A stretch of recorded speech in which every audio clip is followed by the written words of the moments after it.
प्यारे बच्चों, क से लेकर ज्ञ का क्रम अपनी कार्यपुस्तिका पर करने के पश्चात अब हम अगला कार्य करेंगे। तो नए पृष्ठ पर एक बार फिर से दिन और तिथि डालेंगे और कार्य का शीर्षक लिखेंगे शब्द बनाओ। तो बच्चों, आज हम वर्ण चौ से नए शब्द बनाएंगे। जैसे कि सबसे पहला शब्द है चौड़ा, चौड़ा। दूसरा शब्द है चौथा, चौथा का मतलब फोर्थ पोजीशन। चौकी, चौकी लकड़ी से बनी होती है ये, और इसके ऊपर हम बैठते हैं।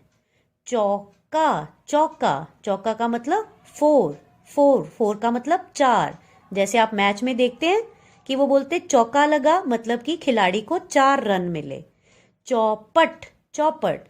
बच्चों, जब हमारा कोई काम खराब हो जाता है तो हम बोलते हैं मेरा तो काम ही चौपट हो गया, मतलब कि मेरा काम खराब हो गया।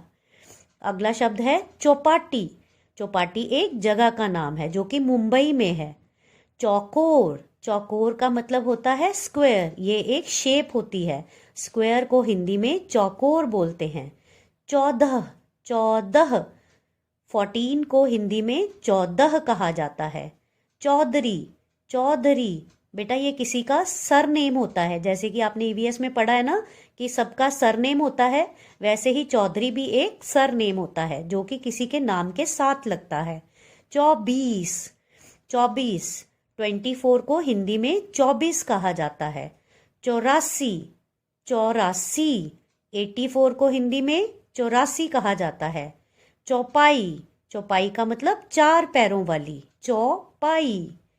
आगे है चौपाल, चौपाल।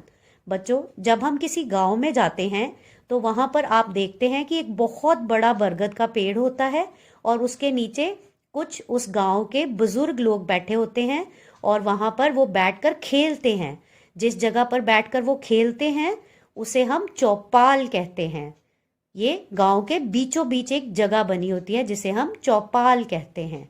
चौखट, चौखट दरवाजे के शुरू में जो जगह बनी होती है उसे हम चौखट कहते हैं। चौखटा, चौखटा का मतलब किसी भी वस्तु का जो हमें बाहरी उसकी शेप दिखाई देती है उसे हम चौखटा बोलते हैं। चौराहा, चौराहा, चौराहा का मतलब होता है जहां से 4 राह निकलते हैं।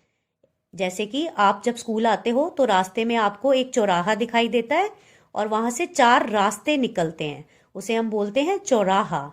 चौकीदार, चौकीदार। तो बेटा, जब हम रात को सोते हैं तो हमें एक सीटी की आवाज सुनाई देती है, सुनाई देती है, उसे हम क्या बोलते हैं? चौकीदार। चौकीदार वह होता है जो हमारे घरों में हम आराम से सोते हैं और वह हमारी रात को रक्षा करता है, उसे हम बोलते हैं चौकीदार। तो बच्चों, इस प्रकार से आप वर्ण चौ से अलग अलग शब्द अपनी कार्यपुस्तिका पर सुंदर लिखावट के साथ लिखेंगे और इन्हें याद भी करेंगे। धन्यवाद प्यारे बच्चों।